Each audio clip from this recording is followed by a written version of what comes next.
kalakbay, right now, nagsushoot po ngayon dito ng ating Facebook fan tawa serye. Ayan. Ito po ay mapapanood po ninyo sa Ann Vlogs TV Channel Adventure ni Miss Ann Navarro.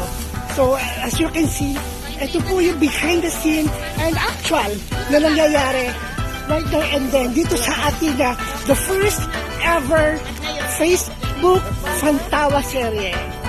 Watch out! At ito na nga mga kalakbay! Right now po ay nag-aayos na po kami para sa aming bonfire. See you later po. Ayan. Kasi kung si mga kalakbay, ayun po ginagawa na po yung bonfire po ni Manong. Hello Manong! Kamusta po? Mga ilang oras po yan bago matapos. Sa gitna pala. Ayan. There you go. So watch out for our more videos upload. Thank you! There you go mga kalakbay. As you can see behind me, yung bonfire po ay nakaset up na. So mamaya po in just a few minutes mag-start na po yung shoot. And then pakikita ko po muna sa inyo yung buong lugar ng Osaka Farm sa gabi. Ayan. Ganito po siya sa gabi mga kalakbay.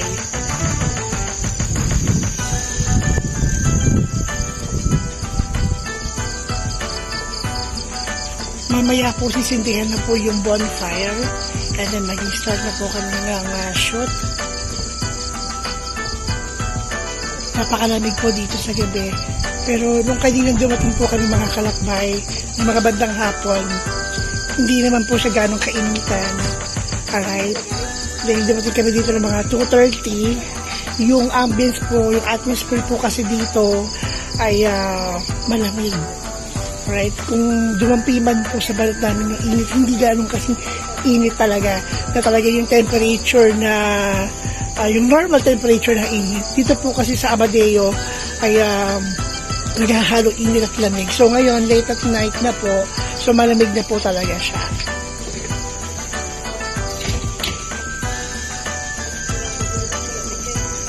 So in just a few minutes, mag-start na po kami ng shoot.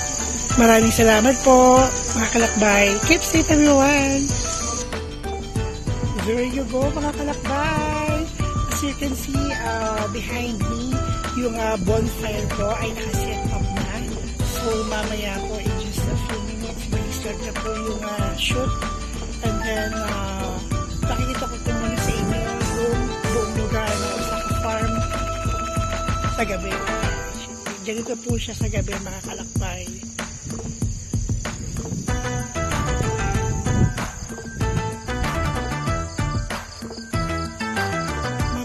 Sisindihan na po yung bonfire and then mag-start na po ng shoot. Napakalamig po dito sa gabi. Pero nung kaninang dumating po kami mga kalakbay, ng mga bandang hapon, hindi naman po siya ganong kainitan. Alright? Dahil dumating kami dito ng mga 2:30, yung ambience po, yung atmosphere po kasi dito ay malamig. Alright? Kung dumampi man po sa balat namin, hindi ganun kasi init talaga. Na talaga yung temperature na yung normal temperature na init. Dito po kasi sa Amadeo ay naghahalo init at lamig. So ngayon, late at night na po, so malamig na po talaga siya. Ito na nga mga kalakbay, sinindihan na po ang bonfire. And in just a few minutes, kumakain lang po kami. Later on, mag-start na po yung aming shooting. Ayan. Keep safe